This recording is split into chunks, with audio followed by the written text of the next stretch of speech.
The term ear training can sound a bit intense, like we're sweating like crazy in the gym, screaming or something, but in reality, the term is just a more formal way of saying becoming better musicians, becoming more connected to the music that we listen to and play. Also, I'm sure there's other words for ear training, but that's what my classes at Berklee were called, so I just think of improving my ears, working on my ears as ear training. While at Berklee, I spent a lot of time with the piano just because I think it was different and I was there for guitar and it was kind of nice to take an hour little break for piano.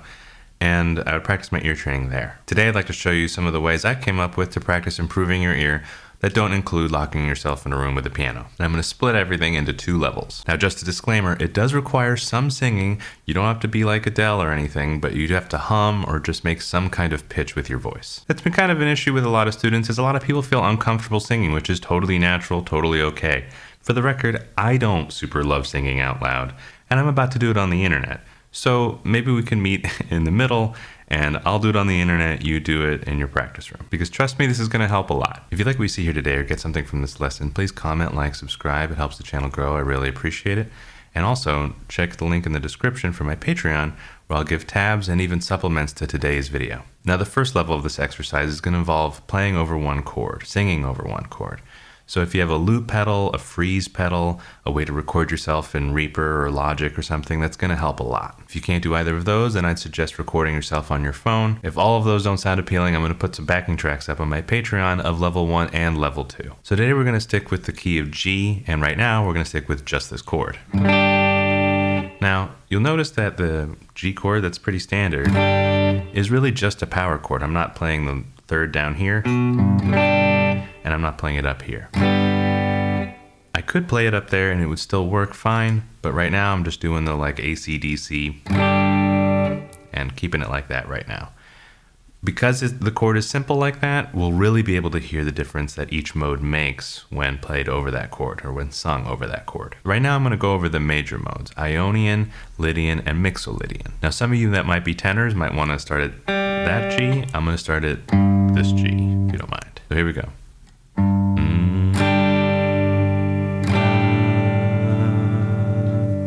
Stop.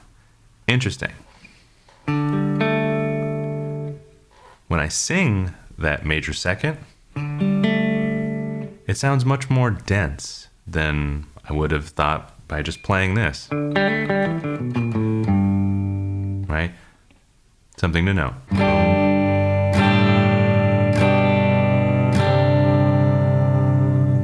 That 4, you really feel the pull when you're singing. Now you feel it anyway when you're playing.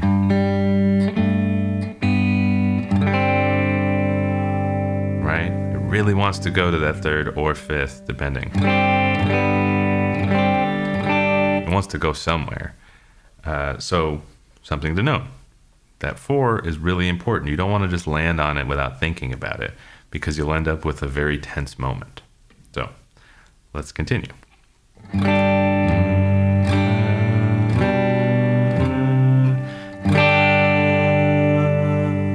Alright, for me, kind of feels a bit royal. I don't know, like like horns in a castle or something. Ba ba da da, you know. Sure. Okay, something to keep in mind.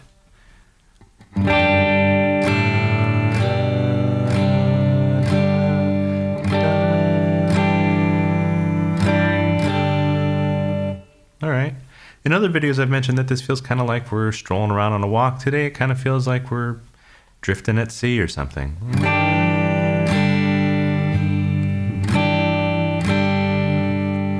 Interesting. It always gives me that kind of like we're going somewhere not fast vibe. Alright, let's continue. We only have one more now.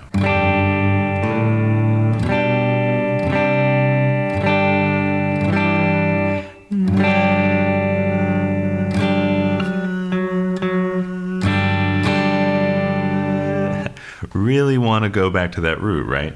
We kind of realize how dissonant that major 7 is. Right? You hear neo-soul players like, and he sounds like, oh, it's not dissonant at all. It sounds very pretty.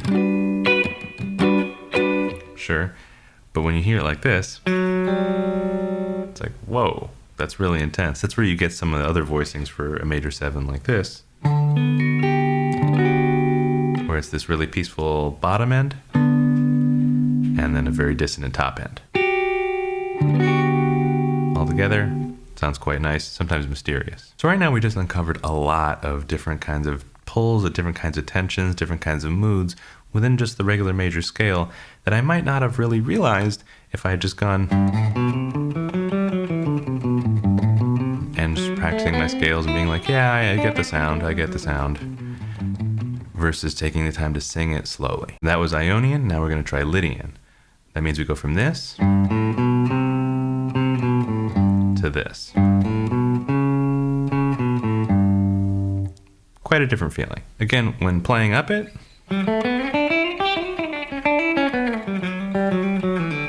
and down it, it doesn't sound that much different than major. It sounds a little bit different, but when we sing it, we really hear that difference. There we go.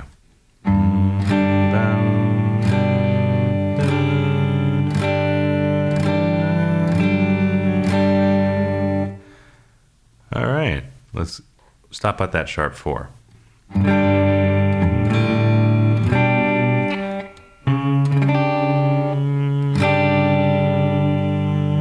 Really wants to pull to that 5. Now, unlike the natural 4, where that could have gone to the 5 or 4, this sharp 4 really wants to head to that 5, and that's it. Again, singing that sharp 4 really made a difference in selling exactly what that mode is. And last of the major modes is Mixolydian. So that means we go back to the major scale, and we take that major 7, move it down to a flat 7 or dominant 7, but a whole step below the root. All right, now let's give it a shot.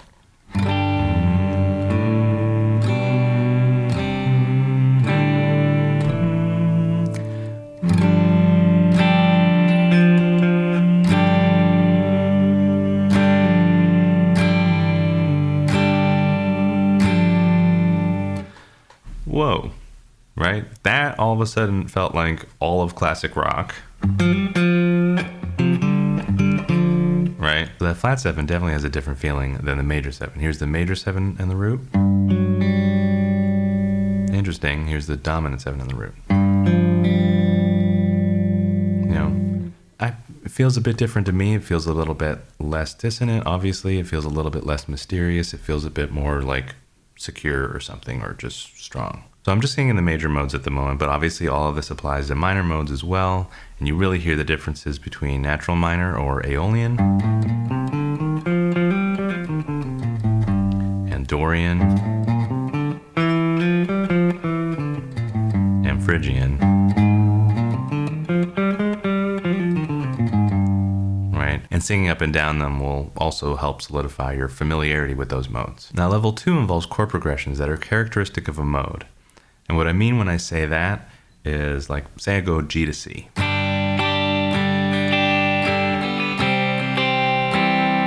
Okay. Well, Ionian and Mixolydian have 1 and 4 major. So I could sing either of them over that, and it wouldn't really be characteristic of either mode. But if I did G, D, C,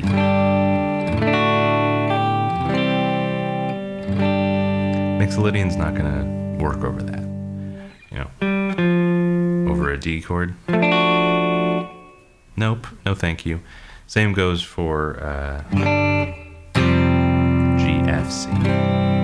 Singing a major 7 over that F. It's something, but it's not what we're going to deal with today. So a lot of these characteristic progressions I'm going to put on my Patreon, but I'm going to share a couple with you today. And this is one for Ionian. G, D, C, D. I'm just going to sing up the scale while playing those chords.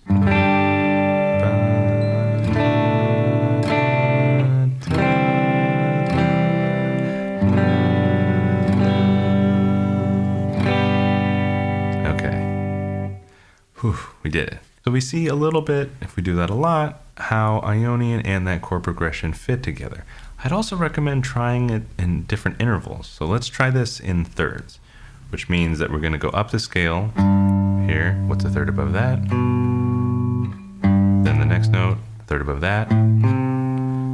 Next note, third above that. So we end up with this sound.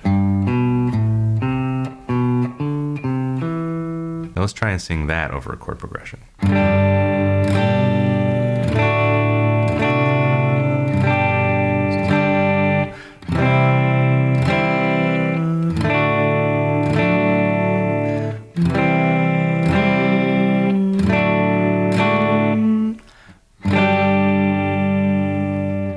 Now I happen to pick those chords because, say, singing B and D over a C chord in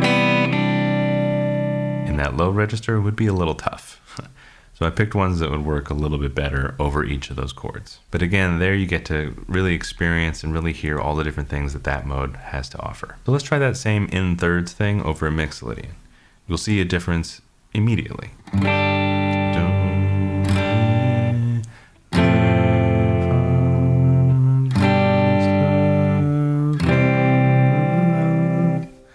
Right? Big difference on that second part. So again, in Ionian, we go.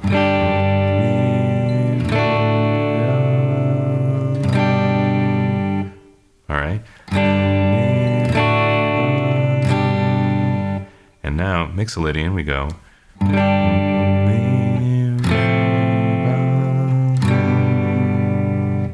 That's a huge difference. Same notes, but man, like, there's a reason why that progression to C, back to G is such a great, like, end of the song. Like, we've been playing this a lot.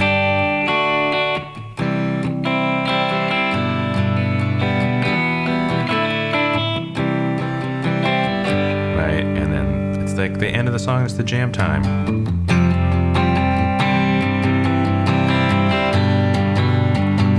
Something like, it's just perfect jam progression. Again, the important thing to take away though is hearing the character of mixolydian. That was the character of mixolydian versus Ionian. So I've done this, and why I ask my students to do this is that sometimes when we're just playing through a scale, trying to solo, we can just like find little melodies that work, and then just head on to the next one, head on to the next one, head on to the next one. And what this does is it cements each melody in your head a little bit more like an actual melody and not just some notes you're playing on your guitar. Even if I just played some melody like this, right? I might not see the significance of it. I might just go, cool. Right? Just a bunch of melodies.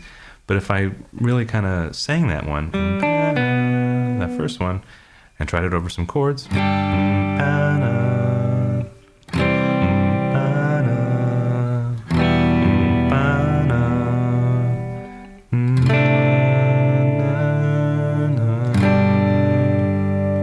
right?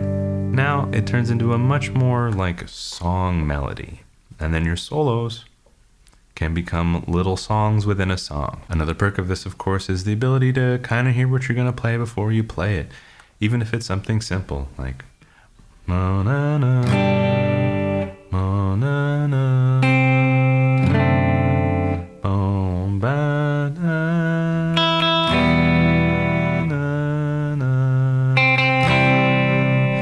And then maybe a melodic cliche.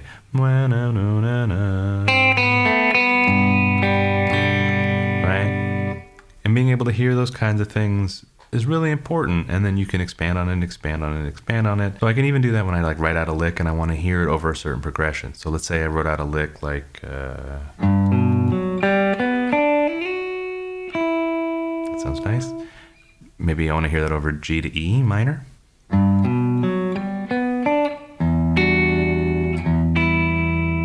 Maybe G to C.